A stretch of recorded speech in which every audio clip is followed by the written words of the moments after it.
આપણે તમામ લોકો જાણીએ છીએ કે સંવિધાનની અંદર બંધારણનું પ્રાવધાન છે.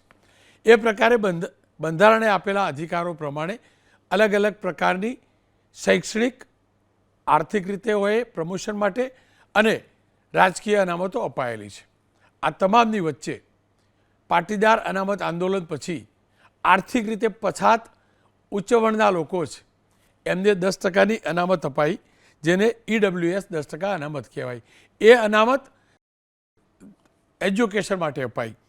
પરંતુ હવે એ જ EWSએ આર્થિક રીતે જે પછાત છે એ લોકોએ ફરી એકવાર બિન અનામત વર્ગોએ, જે આર્થિક રીતે પછાત અને બિન અનામત વર્ગના લોકો છે તેમને 10% અનામતની માગણી કરી છે.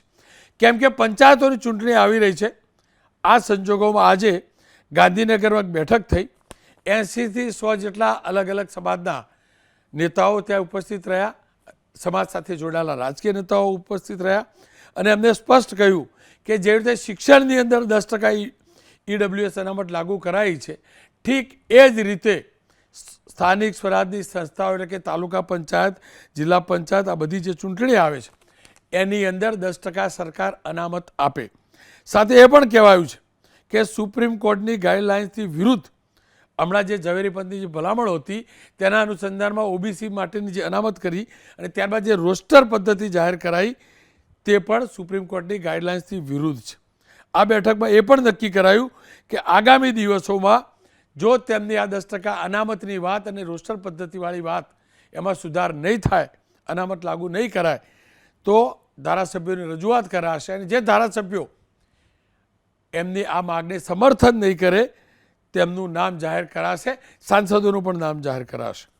સ્વાભાવિક રીતે જ આ એક નવો મુદ્દો છે અને એટલે જ મેં આ ટાઇટલ પણ આપ્યું છે. એ પણ કહેવાયું છે કે જરૂર પડે સુપ્રીમ કોર્ટ સુધી લડી લઈશું. 109 બિન અનામત વર્ગના સમાજની એક કમિટી બનાવવાનું પણ નક્કી કરાયું છે. બિન અનામત વર્ગની તમામ જ્ઞાતિઓ આ ઝુંબેશમાં જોડાશે તેવો દાવો પણ કરાયો છે અને તમામનું કહેવું એમ હતું, આજે જે પણ ઉપસ્થિત હતા જે પૈકીના મહદ અંશે પાટીદાર, રજપૂત, બ્રાહ્મણ સમાજના નેતાઓ ઉપસ્થિત હતા. એમનું કહેવું એમ છે કે તમામનું એક જ સૂર છે કે 10% અનામત આર્થિક રીતે જે પછાત સવર્ણ છે તેના માટે સ્થાનિક સ્વરાજની સંસ્થાઓમાં રાખવામાં આવે. આ મુદ્દે ચર્ચા કરવા માટે વરુણભાઈ પટેલ પાટીદાર આગેવાન છે, હેમાંગભાઈ રાવલ ચેરમેન વર્લ્ડ બ્રાહ્મણ ઓર્ગેનાઇઝેશન, રમજુભા જાડેજા ટ્રસ્ટી છે રજપૂત સંકલન સમિતિ, KG વણજારા સાહેબ પૂર્વ સચિવ છે ગુજરાત સરકાર, એમની પાસેથી એટલે કે બંધારણીય જોગવાઈઓ જાણવી છે. શરૂઆત વરુણભાઈ આપણાથી જ કરીશ. ક્યાંક એવું તો નથી ને કે વિધાનસભામાં સંસદમાં મેળ ના પડ્યો એટલે પાટીદાર અનામત આંદોલન સાથે જોડાયેલા લોકો એમ વિચાર્યું કે આપણા લોકો સ્થાનિક સ્વરાજમાં ઘૂસે એ માટે આની પણ માગણી કરીએ? કારણ શું? અત્યારે જ કેમ? જો પહેલી રોનકભાઈ વસ્તુ એ હતી કે અમે માગણી તો કદાચ 4 મહિના પહેલાં તમારી જ ચેનલમાં હેડલાઇન હતી અને મારું જ રિએક્શન હતું કે EWS અનામતની માંગ. આ વખતે અમે ખાલી કર્યું છે એટલું કે બિન અનામત વર્ગમાં આવતા તમામ સમાજોમાંથી પ્રતિનિધિઓ બોલાયા છે. સિલેક્ટેડ અપેક્ષિત લોકો જે સમાજમાં વધારે વ્યાપમાં ફેલાયેલા હોય એવા આગેવાનોની એક ચિંતન બેઠક કરી કે આપણને શિક્ષણમાં અનામત મળી છે, આપણને રોજગારમાં અનામત મળી છે અને બહુ સંઘર્ષ કર્યા પછી આ અનામત મળી છે. મીનવાઇલ આખો મુદ્દો કેવી રીતે ઊભો થયો રોનકભાઈ કે પહેલાં OBC અનામત 10% હતી. સુપ્રીમ કોર્ટના એક જજમેન્ટને લઈ અને OBC અનામત એ 10%ની 27% લાગુ કરવામાં આવી. એ OBC ભાઈઓને અનામત લાગુ થઈ એના ખૂબ ખૂબ અભિનંદન. પણ જ્યારે સુપ્રીમ કોર્ટમાં આ રીટ ચાલ્યું, જ્યારે એપ્લાય થઈ 98 કે 99માં આ રીટ, ત્યારે EWS આર્થિક રીતે પછાત વર્ગની અનામતનું કોઈ પ્રાવધાન ગુજરાતમાં કે દેશ ખાતે ક્યાંય હતું નહીં. એટલે સુપ્રીમ કોર્ટે જજમેન્ટ આપ્યું. સુપ્રીમ કોર્ટે એક પંચ બનાવવાની ભલામણ સરકારને કરી, ઓર્ડર કર્યો, ભલામણ તો નહીં, આદેશ કર્યો અને એને સુપ્રીમ કોર્ટે એના જજમેન્ટમાં સ્પષ્ટતાપૂર્વક લખ્યું છે કે સમાજના OBC સમાજમાંથી જે વધારે પ્રમાણમાં રાજકીય રીતે પછાત છે, રાજકીય રીતે વંચિત છે અને જ્યાં OBCની વસ્તી છે ત્યાં ઓબીસીના બ્લોક બનાવવામાં આવે અને ત્યાં ઓબીસી અનામત લાગુ કરવામાં આવે. એની જગ્યાએ થયું શું કે ઓબીસી અનામત લાગુ થઈ ગઈ એનો કોઈ વાંધો નથી.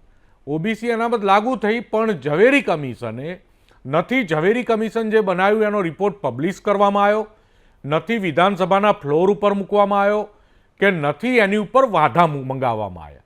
આ એક સુપ્રીમ કોર્ટની ગાઈડલાઇનની જ પ્રક્રિયા છે કે એના વાંધા મંગાવવા જોઈએ, એમાં સૂચનો મંગાવવા જોઈએ.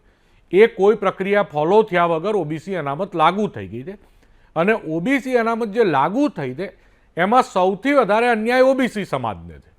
કારણ કે ઓબીસીમાં જે સૌથી પછાત છે, રાજકીય રીતે જેમને અત્યાર સુધી તકો નથી મળી એમને તક મળે એના માટેનું જે પ્રાવધાન કરવાનું હતું એ પ્રાવધાન ક્યાંય કર્યું નથી.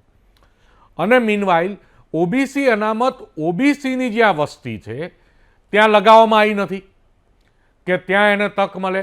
ત્યાં તમે એસસી એસટી કે ઓપનની સીટ આપી દેવામાં આવી છે. જ્યાં ઓબીસીની વસ્તી છે ત્યાં અલગ અનામત અને જ્યાં ઓબીસીની વસ્તી નથી ત્યાં ઓબીસી અનામત લાગુ કરવામાં આવી છે. એટલે આનાથી રોનકભાઈ રાજકીય રીતે બહુ જ સામાજિક ઇમ્બેલેન્સ ઊભો થાય એવી સ્થિતિનું નિર્માણ થયું છે. અને જો આ જ અનામત લાગુ થઈ અને આ જ પ્રમાણે જો ચૂંટણી થઈ તો ગુજરાતના બહુ મોટા વર્ગનું પ્રતિનિધિત્વ સ્થાનિક સ્વરાજની ચૂંટણીમાં ખતમ થઈ જશે. અને સ્થાનિક સ્વરાજ જો આપણે રાજનીતિમાં ગ્રામ્ય સ્તરે, તાલુકા પંચાયત સ્તરે, જિલ્લા સ્તરે અને પ્રદેશ સ્તરે રાજનીતિ ચાલતી હોય, જો આ સમયે ગ્રામ્ય સ્તરે, તાલુકા અને જિલ્લા સ્તરે કોઈ એક વર્ગ, એક સમાજની રાજનીતિ ખતમ થઈ જશે તો આવનારા દિવસોમાં ગુજરાતની પણ રાજનીતિ ખતમ થઈ જશે એ વર્ગની. એટલે અમે તો જે વાત સરકારથી જે ચૂક થઈ ગઈ છે કે ઈડબ્લ્યુએસ જેને તમે શિક્ષણમાં પછાત ગણો છો, જેને તમે નોકરીમાં પછાત ગણો છો, એવી રીતે તો એ ઓબીસીને તમે ઓબીસી અનામત આપી તો આર્થિક ધોરણે પછાત વર્ગ ઈડબ્લ્યુએસનું પણ એક ફોર્મ તૈયાર છે. તો આર્થિક ધોરણે પછાત વર્ગને પણ ઓબીસી એસસી એસટીને અન્યાય ના થાય એવી જ રીતે ચૂંટણીમાં પણ પ્રતિનિધિત્વ મળે એવી વ્યવસ્થા સરકારની કરવાની જવાબદારી છે અને અમે સરકારને આની જવાબદારી યાદ અપાઈ રહ્યા છે. હેમાંગભાઈ જુઓ, આ સામાજિક મુદ્દો પણ છે, પોલિટિકલ મુદ્દો છે. આ બંને પોતપોતાના સમાજ વતી ગયા હતા. આપ કોંગ્રેસ સાથે જોડાયા, વરુણભાઈ આપ ભાજપ સાથે જોડાયેલા છો. પણ તમે જે કરી રહ્યા છો પહેલામાં પેલું તો પાર્ટી લાઈનથી વિપરીત નહીં થાય. અને બીજું તમને કહું, તમને ગરીબ સવર્ણમાં ગરીબ છે એની ચિંતા કરો છો તો તમે બંને રમકુ ભાભી, હું નથી માનતો કે આર્થિક રીતે પછાત સવર્ણમાં આવતા હશો તો તમને તો કશું મળવાનું જ નથી, મળતો હોય 10%. રોનકભાઈ બહુ સાચી વાત કરી તમે. સૌથી પહેલાં તમે જેમ કીધું એમ કે હું તો એવું બિલીવ કરું છું કે સમાજની અંદર રાજકારણ ના હોવું જોઈએ પરંતુ રાજકારણમાં સમાજ હોવો જ જોઈએ. મારી સાથેના જે સાથી મિત્ર વરુણભાઈ છે એ ભલે ભારતીય જનતા પાર્ટીમાં કામ કરે છે, હું કોંગ્રેસમાં કામ કરું છું. આજે કોંગ્રેસના ધારાસભ્ય કિરીટભાઈ પણ અમારી સાથે ઉપસ્થિત હતા, ગીતાબેન પણ ઉપસ્થિત હતા, હિમાંશુભાઈ પટેલ પણ ઉપસ્થિત હતા. જ્યારે પાટીદાર સમાજે બહુ આપણે સ્વીકારવું રહ્યું કે 10% ઈબીસી એટલે કે જે આપણે ઈડબ્લ્યુએસની વાત કરીએ છીએ અનામત, એના માટે બિન અનામત જે મળી એના માટે થઈને જો સૌથી વધારે શ્રેય જતું હોય તો એ પાટીદાર સમાજને જાય છે. કારણ કે એમણે આ લડત લડી હતી અને ફાયદો દરેક સમાજ જે બિન અનામતમાં આવે છે એમને થયો છે. સાથે સાથે આજે જ્યારે અમારી મિટિંગ થઈ ત્યારે બ્રહ્મ સમાજ વતી સૌ પહેલાં પાટીદાર સમાજના એ 14 યુવાનો જે શહીદ થયા એને શ્રદ્ધાંજલિ આપવામાં આવી. વાત છે EEEની. તમારે કોઈ પણ સમાજને પછાતપણામાંથી બહાર લાવવો હોય તો 3 E જરૂરી છે: એજ્યુકેશન, એમ્પ્લોયમેન્ટ અને ઇલેક્શન. તો તમે એજ્યુકેશન અને એમ્પ્લોયમેન્ટ તો આપી દીધું છે, તો શા માટે ઇલેક્શનની અંદર પ્રતિનિધિત્વ નથી આપતા? ઉત્તર પ્રદેશની અંદર આ જ બાબતે અત્યારે ઇલેક્શનને સ્થગિત કરવા પડ્યા છે, એ પરિસ્થિતિ છે. આર્થિક રીતે પછાત તમે જેમ કીધું એમ હું કે વરુણભાઈ એની અંદર નથી આવતા, પણ જે સમાજના લોકોને આની જરૂર છે એને ચૂંટણીની અંદર પણ પ્રતિનિધિત્વ હોવું જોઈએ. એ વાત આજે અમે બધાએ ત્યાં સર્વાનુમતે નક્કી કરી. સર્વાનુમતે નક્કી કરવામાં એ વાત પણ બહુ નિર્વિવાદિત છે કે જ્યારે 10%ની અનામત રાષ્ટ્રીય કક્ષાએ સંસદમાં બિલ પસાર થયું ત્યારે દરેક પાર્ટી એને સમર્થન કર્યું હતું, કોઈ એનો વિરોધ નથી કર્યો. કારણ કે આ સવર્ણની અનામત નથી, સવર્ણમાં રહેલા ગરીબ લોકો જે છે એના માટેની અનામત છે, એમને આગળ લાવવા માટેની વાત છે. જો ડબલ ઈ એટલે એજ્યુકેશન અને એમ્પ્લોયમેન્ટની અંદર મળતી હોય તો એને ચૂંટણીમાં શા માટે અનામત ના મળે? બહુ સ્વાભાવિક પ્રશ્ન છે. અને આ આખી વાત રોનકભાઈ રાજ્ય સરકારના પડસ્યુમાં છે. રાજ્ય સરકાર ધારે તો અત્યારે ને અત્યારે વટહુકમ બહાર પાડીને પણ આને લાગુ કરી શકે છે. અને આની અંદર જે પ્રમાણે જ્યારે પણ 27% અનામત ઓબીસીની હતી અને 9 અને 18% SC STની અનામત હતી, એને સહેજ પણ ડિસ્ટર્બ કર્યા સિવાય 10% વધારાની અનામત જે EWS આપવામાં આવી હતી, એમ આની અંદર પણ અમે એવું નથી ઈચ્છતા જે સમાજને જે અનામત મળેલી છે એ અનામત યથાવત રાખીને 10% અનામત સ્થાનિક સ્વરાજની ચૂંટણીની અંદર એ બિન અનામત વર્ગની પણ હોવી જોઈએ. અને આ માગણી છે એ ન્યાયિક માગણી છે. આજે અમે નક્કી કર્યું છે કે સમગ્ર ગુજરાતની અંદર જ્ઞાતિના મેળાવડાઓ થતા હશે, જ્ઞાતિના લગ્ન પ્રસંગો થતા હશે, ત્યાં આ બાબતને અમે લોક જાગૃતિ તરીકે ઉજાગર કરીશું. 182 વિધાનસભામાં જે બેઠેલા છે તેમાં અમારા સમાજના હશે તો અમે એમને આવેદન કરીશું. વિરોધ પક્ષને મળશે, સત્તા પક્ષને મળશે. અને જો આ વાત માનવામાં નહીં આવે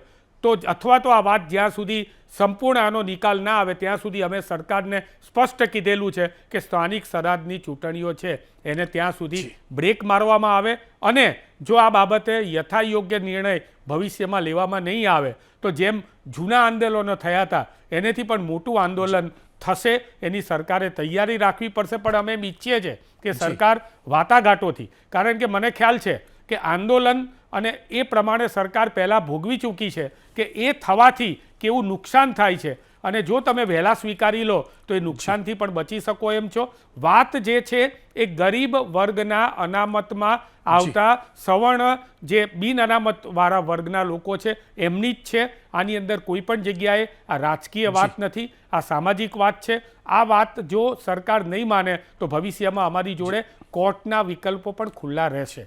રમકુબા આપ પાસે હવે પહેલાં વણજારા સાહેબ સાથે વાત કરી લઉં. વણજારા સાહેબ, બધું અનામત જુઓ. હવે 50% મહિલા અનામત કરાઈ 100%માંથી, પછી પાછું જે બાકીનું રહ્યું એમાંથી 37% ઓબીસી, હવે પાછું 10%. તો આ વરુણભાઈ ચૂંટણી લડવી છે તો કેવી રીતે લડશે, જીતશે? આ હેમાંગભાઈ કેવી રીતે લડશે? જો બધું જ અનામતમાં જશે તો જે જનરલ છે, જનરલ કેટેગરીમાં ગરીબમાં નથી આવતો અને જનરલ કેટેગરીમાં છે, મહિલા નથી, પાછા પુરુષ છે, તો લડશે ક્યાં આગળ, જીતશે કેવી રીતે? તમને લાગે છે આ સંભવ છે 10% વાળું? રોનકભાઈ, મેં વરુણભાઈ પટેલને સાંભળ્યા. ગુજરાતની અંદર ગ્રામ પંચાયતથી શરૂ કરી અને જિલ્લા પંચાયત સુધી અને મ્યુનિસિપાલિટી અને મ્યુનિસિપલ કોર્પોરેશન જે છે લગભગ 1,38,000 આપણી બધી સીટો થાય છે સાહેબ. આમાંથી આપણે ત્યાં આવી જે 15,007 જેટલી બોડીઓ છે, લોકલ બોડી જેને કહી શકાય સાહેબ એમ. અને આ જે છે આટલી બોડીમાં 1,38,000 જે બેઠકો છે એની અંદર 14,500 જેટલી અંદાજે બેઠકો શેડ્યુલ કાસ્ટ માટે અત્યારે હાલ રિઝર્વ છે.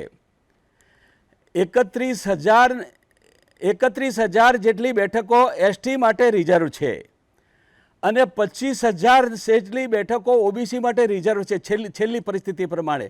પાછળ જનરલની 67,000 બેઠકો રહે છે જનરલની. એમાંથી 10% જો આપણે EWSને આપીએ તો 6700 બેઠકો એમના ફાળે જાય અને પાછળ લગભગ 60,000 જેટલી બેઠકો જનરલ માટે રહે છે. હવે સાહેબ, મેં વરુણભાઈને સાંભળ્યા છે, એ એમનું એમ કહેવું છે કે જો તમે શૈક્ષણિક સંસ્થામાં અનામત આપતા હો, સરકારી નોકરીમાં અનામત આપતા હો તો EWSને લોકલ બોડીઝમાં શા માટે ના આપવી જોઈએ? એમની વાત સાથે હું સંમત છું.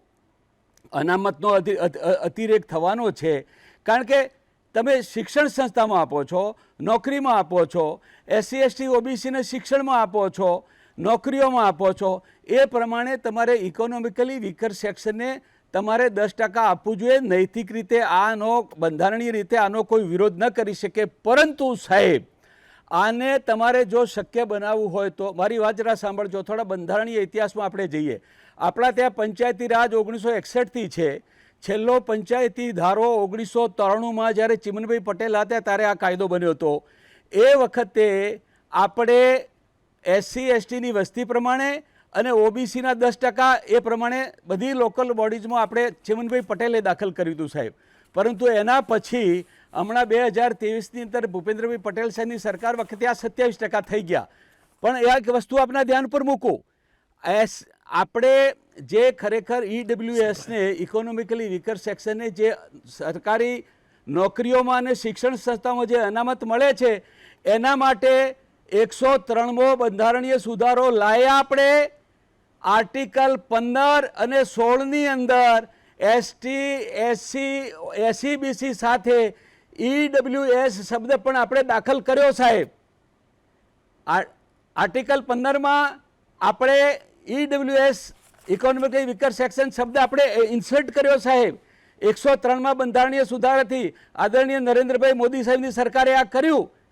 હવે આપણે જો લોકલ બોડીઝની અંદર પણ SC ST OBC સાથે જો EWSને દાખલ કરવું હોય તો એ વખતે 1992ની અંદર નરસિંહા રાવની સરકારે 73મો અને 74મો બંધારણીય સુધારો લાવીને આર્ટિકલ 243થી શરૂ કરીને તેમાં SC ST OBC શબ્દો દાખલ કર્યા હતા.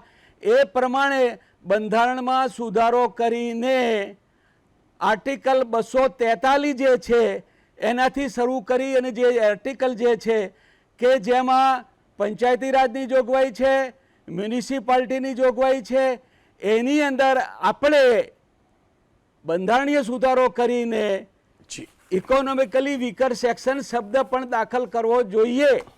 જી, આ શબ્દ દાખલ થાય તો લોકલ બોડીઝમાં અનામત મળે. અને આપણે ખરેખર જ્યારે એમને શિક્ષણ સંસ્થામાં આપીએ છીએ, નોકરીમાં આપીએ છીએ તો લોકલ બોડીઝમાં સ્વાભાવિક છે માગણી કરશે. પણ આટલું થાય રોનકભાઈ તો શક્ય છે. પણ સાહેબ તમે સાહેબ મહિલા અનામત તો ભૂલી ગયા. આપે ગણતરી કરાઈ એમાં મહિલાને 50% વાળી વાત તો ભૂલી ગયા.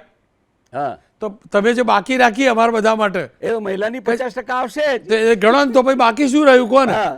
તો બાકી શું રહ્યું? તમ- આ વરુણભાઈ ઓપનમાં લડશે તો બાકી શું રહેશે? એમનો જનરલ વાળું બધું વટ લઈ જશે. વરુણભાઈ આંદોલન કરીને અપાયું તો એ જતો રહેશે. વરુણભાઈ સાઈડ ઉપર, હેમાંગભાઈ સાઈડ ઉપર, બરાબર. મહિલા અનામત, OBC અનામત, SC ST અનામત, રોનકભાઈ. IBC અનામત, તો પછી જે પુરુષ છે, હું ફરીથી કહું છું, આ કોઈ નહીં બોલે, પણ હકીકત છે.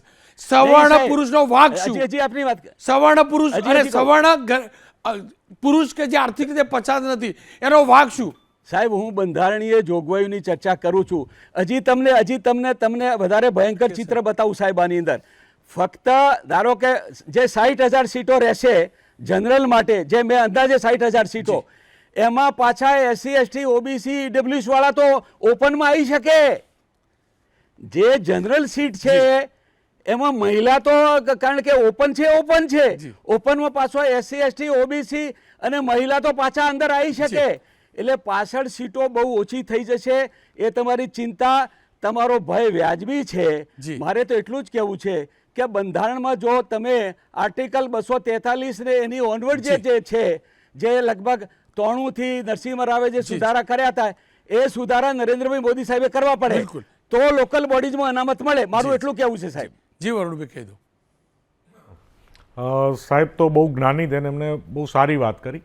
સરકારને આપણે રાખી જ છે એટલે કે પ્રજાને પીડા ઊભી થાય ને પ્રજાની માંગણી ઊભી થાય એટલે 243 હોય 545 હોય, જેમાં સુધારો કરવો પડે એમાં સરકાર કરી લે. કાયદા મંત્રી છે, ગૃહમંત્રી છે, મુખ્યમંત્રી છે, એ બધા સુધારો કરી લે. અને સ્થાનિક સ્વરાજમાં ચૂંટણીમાં અનામત આપવાનો પાવર રાજ્ય સરકારનો છે એવું મારા જ્ઞાનમાં છે. એટલે રાજ્ય સરકારનો અબાધિત અધિકાર છે. રાજ્ય સરકારે જેમ 10%ની 27% કરી એવી જ રીતે બિન અનામત વર્ગને ચૂંટણીમાં પણ 10% આપી દે. રોનકભાઈ, એક નાની વાત હું ઉમેરી દઉં કે જે વધેલી સીટો છે, અમારે જે જનરલ વધેલી સીટો છે એમાં અમે 10% અનામત નથી માગતા.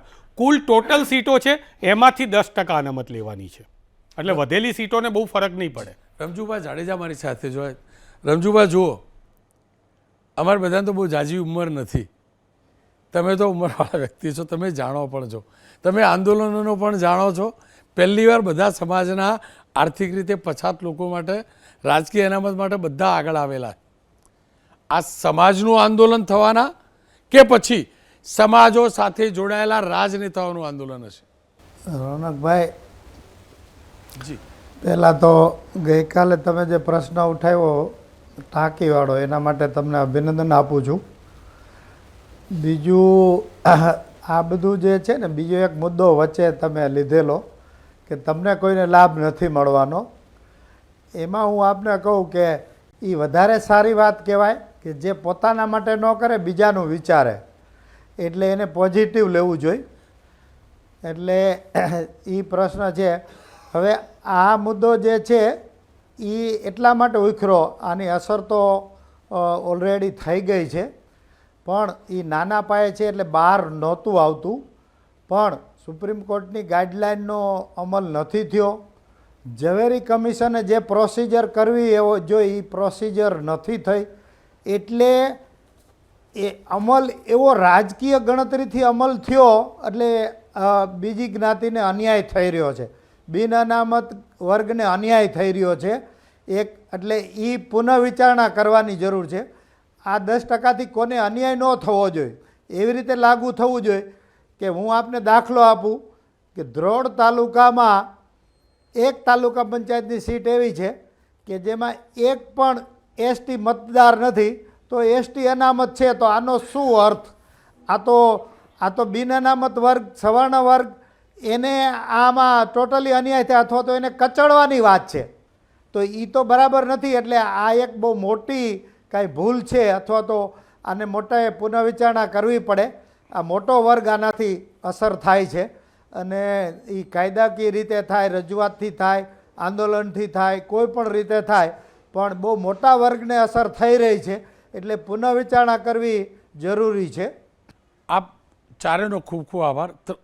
પરંતુ સવાલ એ છે, બીજ રોપાયું છે, મિટિંગો શરૂ થઈ છે, વાત સરકાર સુધી પણ પહોંચશે, પણ મોટો સવાલ એ છે કે જો બેઠકો નથી વધતી, પેલામાં શૈક્ષણિક અનામતમાં તો 10% બેઠકો વધારીને આપી છે, પણ બેઠકો નથી વધતી, તો અનામતના કોટા જો વધ્યા ગયા તો જનરલ, પુરુષ, અને એ પણ આર્થિક રીતે પછાત નથી, તેનો શું વાક, તે ક્યાં ટકશે? ને આશા રાખું સરકાર એ મુદ્દાને પણ વિચારે, આ મિટિંગોમાં એ પણ ચર્ચા થાય, નહીંતર એવું ના થાય કે આ બધી માગણી કરવાવાળો જ કે આ સ્થાનિક સ્વરાજની સંસ્થાઓમાં જોવા ન મળે.